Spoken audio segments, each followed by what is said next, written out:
In 1929, the first Academy Awards ceremony established the category Academy Award for Outstanding Picture, which would later be changed to the Best Picture label viewers know today. In the late 1940s, the Cannes Film Festival began awarding a single film with the Grand Prix Award, which would quickly turn into the Palme d'Or by 1955.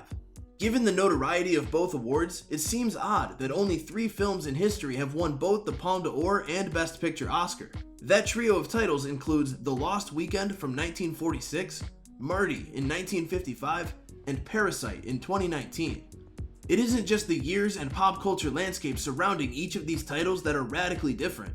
These 3 movies have virtually nothing in common beyond being the only 3 movies in history to secure both awards.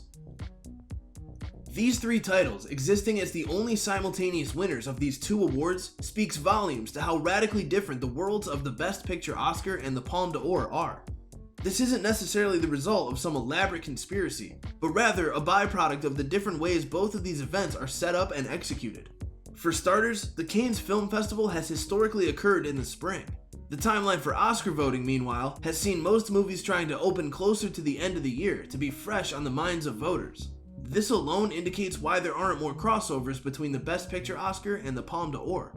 Meanwhile, the Palme d'Or typically recognizes foreign language titles, a category of cinema that's only been awarded the Best Picture Oscar once with Parasite.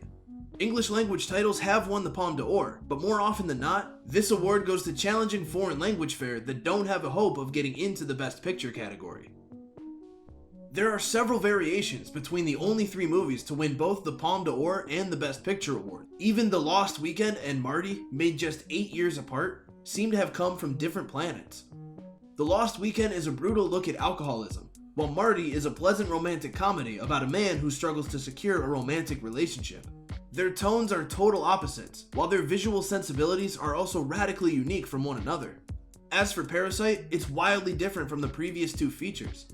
An exploration of the limitations of upward mobility in a capitalist society, Parasite is a gripping thriller with tense camera work that implores the viewers to look closer at its various images.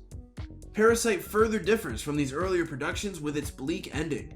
Parasite's final shot is meant to send audiences out on a haunted note, whereas The Lost Weekend and Marty conclude with a sense of hope. This bizarre record suggests the exciting, idealistic vision for these big award ceremonies, that any movie could win the Palme d'Or or Best Picture, even motion pictures as varied as this acclaimed trio. Granted, the reality of these awards don't come anywhere close to realizing that idealistic notion. Still, if The Lost Weekend, Marty, and Parasite can share such a peculiar award season record, maybe anything is possible with these ceremonies.